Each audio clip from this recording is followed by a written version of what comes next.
की स्नान मंदिर भी होता है।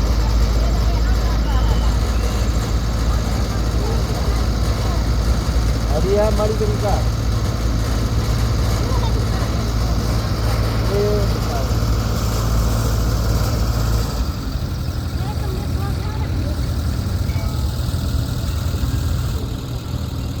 ये महाशमशान घाट है।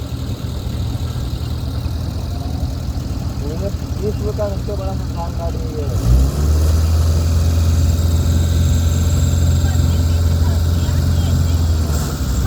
और वो देखिए टेढ़ा मंदिर है, पानी वाला है, पानी में डूबा हुआ है।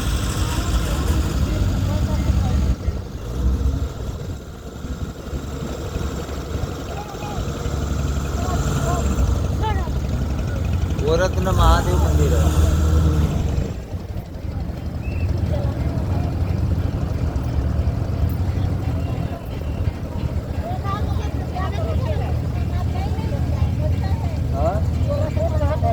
मणिकर्णिका घाट जो काशी में मरने के लिए आते हैं, बात है।